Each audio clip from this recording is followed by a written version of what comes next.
Greetings and welcome to the Masuk Report. I am your host and moderator, Joel Castillo. Today's show will address what may be called the changing face of America. Demographically, America is becoming a more diverse nation than many in the past could perceive. Historically, we have proudly announced ourselves to be a nation of immigrants. We have called ourselves a melting pot and a blended nation of diversity. Thus, we have been a nation in continual transition. This transition takes on a new complexion as we experience expansive immigration of Hispanic, Asian, and Middle Eastern peoples. In addition, our country is becoming an older nation as millions of baby boomers approach retirement. It is said that by the end of this year, 2 million people will qualify for Medicare. Also, it is projected that by 2020, 1/3 of our population will be Spanish-speaking. Therefore, we think it is essential to share a roundtable discussion about this emerging transition. We have 4 guest panelists who will address and share thoughts about the merits of this population change. Our panelists are, to my left, Molly Chirinomula and Nick Davies.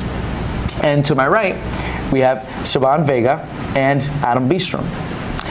There are 4 questions that will drive our discussion. Each of our panelists will initiate discussion for one of the questions. As always, any panelist may express their thoughts about any comments shared by their colleagues. Our first question asks, changing demographics show that as of this year, 2010, 38% of persons under the age of 18 are of African, Asian, or Hispanic descent. By 2020, more than 30% of the population will be Spanish-speaking.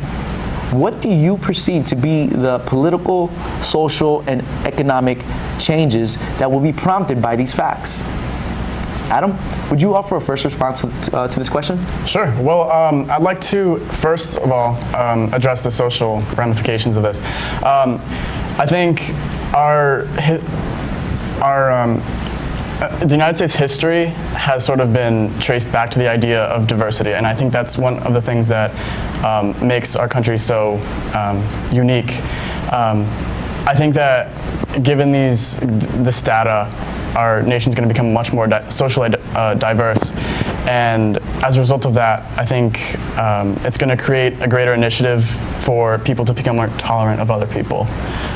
So I think creating this extended diversity will help to sort of fuse people together and create better relationships among different cultures. Great. We know that through many different examples, this idea of change causes people to be a little bit more resistant. Mm-hmm. How do you feel that the social aspect is going to affect other areas, such as the political aspect, or any other aspect that you guys can think of? Do you feel that we, as a country, will be a little bit more resistant or more for the change that we see coming ahead? Do you think the fear is a big thing? Well, I think one of the fears might be economically, this might create a ton of competition in the workforce. With new ideas coming from people of all different countries, I think ideas of technology are going to take over and might even create this idea of competition among a lot of people. Do you guys feel that the idea of change, being that there's a rise in the Spanish-speaking population and the minority population, is the major part of that fear for change, or do you think that it's the rapid increase that's more of the reason why people are fearing the change? Well, I think that any change, if it's gradual, it's easier to become accustomed to, and if it just happens all of a sudden, and if people don't prepare themselves and see the changes that are coming, which is why discussions like these are always a good idea to have, it'll be a lot more difficult to adjust our lifestyle to the way it will be in only a few years. Okay. I definitely think that an increase in Spanish speakers would be a beneficial movement for our country, because, especially compared with Europe, we are a country of people who speak mainly one language. I know people from Spain who speak Spanish, French, and English, and that's just what they learn in school. I think our country would definitely benefit from education that is at least bilingual. I definitely agree, and I also think that culturally, people will start to take more pride in their own cultures as well, and it doesn't really matter where you're from or what you believe in, but it's just that instead of viewing someone who thinks something different from the majority as different, you're all just kind of equal components of the melting pot of America. And I know that's the philosophy that we've had for a long time, but with the greater diversity in our population, I think it'll be a lot more prevalent. And that backs up what you were saying about the uniqueness of our country. This increase in population and diversity, I think more people will, what you're saying is that we would embrace that more because it's more prevalent. Exactly. Okay. Well, that's great, because we're going to move on to our second question. America is quickly becoming an older nation. This year, more than 2 million baby boomers will apply for Social Security and Medicare benefits. There's no doubt that the millions of boomers looking to retirement and their economic entitlements will place a strain on our society at large. Molly, how do you think this will impact the future of your generation, as well as the nature of the workplace in the near future? Well, basically the baby boomers is a really big generation that we haven't really had an experience like that before, but it's kind of an ongoing cycle because as this generation is growing up and they've had children, and now you have like your second large population wave, the baby boomlets, I believe it's called. So it kind of all the consequences of the first generation will carry on, and just the whole population will ideally expand and grow. But one concern that this has inspired in a lot of people, especially environmentalists, is the fact that with such a big population of people living in America and our somewhat inefficient suburban lifestyle, it could be a big issue having so many more people than we're used to. And then economically, you have all of these young people who want to come up and take the jobs of the people who should be retiring, but then sometimes it's difficult for people to, because Social Security is down, it's difficult for people to retire as soon as they normally would have. So all of these things make it hard because there's a lot of people competing for the workplace from different generations, and the young people will be trying to take over, but there's just a shortage of jobs as we've been seeing so far.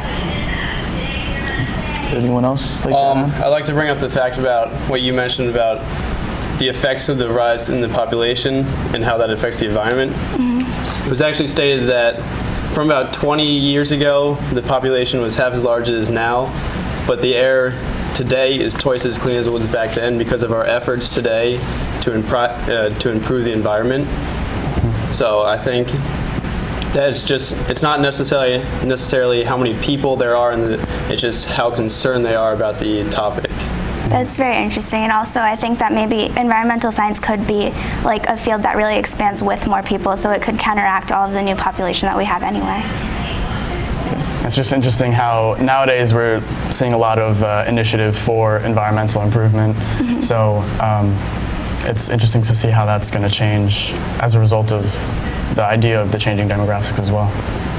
So I believe you had mentioned something before about the workforce and the balance. I know that this issue is larger than what it seems, and we tend to, I feel a little bit overwhelmed, or maybe one issue might be more prevalent than others, such as what are we going to do about the workforce? What are we going to do about education? But the more we keep hearing it, this issue just affects all areas of how we live in our nation, and which is the environment, the social, education, the workforce.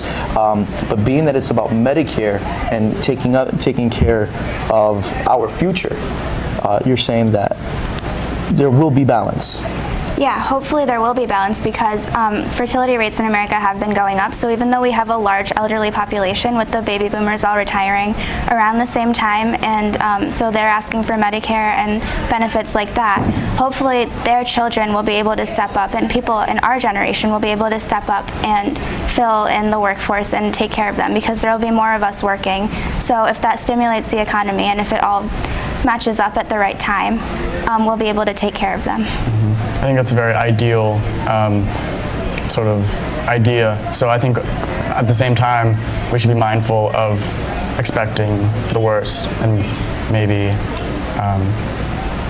taking that idea and I don't know. Do you understand what I'm trying to say? Like, we want to prepare for the worst Exactly. case scenario, just in case if we do fall into that, we're ready. We're ready to take that task on and build on it. Correct? yeah, like the numbers are there. They indicate that perhaps in the future there will be a balance, but I think we should be prepared for. Right.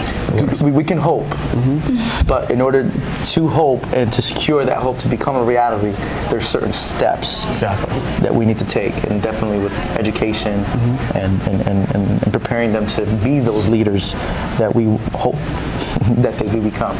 Okay. Let's consider our third question and ask Siobhan to be our first responder. Statistics now show that there are more women than men in America. Likewise, there are more females in college and graduating from college than males. So what changes do you think this will foster as we move toward the future?